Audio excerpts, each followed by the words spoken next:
Is that really your idea of how to run a newspaper? I don't know how to run a newspaper, Mr. Thatcher. I just try everything I can think of. Charles, you know perfectly well there's not the slightest proof that this armada's off the Jersey Hello, coast. Mr. Bernstein. Excuse me, Mr. Can you Kane. prove it isn't? This just Mr. came Bernstein, in. I'd like you to meet Mr. Thatcher. I'll just borrow How do you do, the Mr. guard. Thatcher? Leland, Hello. Mr. Thatcher, my ex-guardian. From We have Cuba. no secrets from our readers, Mr. Bernstein. Mr. Thatcher is one of our most devoted readers.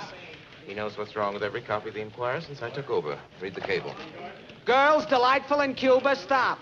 Could send you prose poems about scenery, but don't feel right spending your money. Stop. There is no war in Cuba. Signed, Wheeler. Any answer? Yes, dear Wheeler, you provide the prose poems. I'll provide the war. That's fine, Mr. Kane. Yes, I rather like myself. Send it right away. I came to see you about Yes, this campaign Mr. of yours. This Inquirer campaign against the Public Transit Company. Mr. Thatcher, do you know anything we could use against them? Still the college boy, aren't you? Oh, no, Mr. Thatcher. I was expelled from college. A lot of colleges, you remember. I remember. Charles, I think I should remind you of a fact that you seem to have forgotten. Yes, That Mr. you are Thatcher. yourself one of the largest individual Mr. Thatcher. stockholders in the Public Transit Company. The trouble is you don't realize you're talking to two people. As Charles Foster Kane, who owns 82,364 shares of public transit preferred, you see, I do have a general idea of my holdings. I sympathize with you. Charles Foster Kane is a scoundrel. His paper should be run out of town. A committee should be formed to boycott him. You may, if you can form such a committee, put me down for a contribution of $1,000. My time's On the too other tight. hand, I am the publisher of the Inquirer. As such, it's my duty, and I'll let you in on a little secret.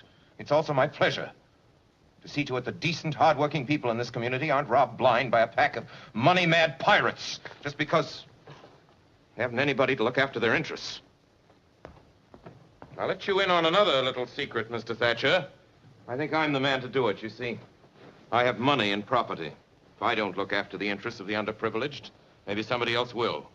Maybe somebody without any money or property. Yes, yes, And that yes. would Money be too and property. bad. Well, I happened to see your financial statement today, Charles. Oh, did you? Now, tell me honestly, my boy, don't you think it's rather unwise to continue this philanthropic enterprise?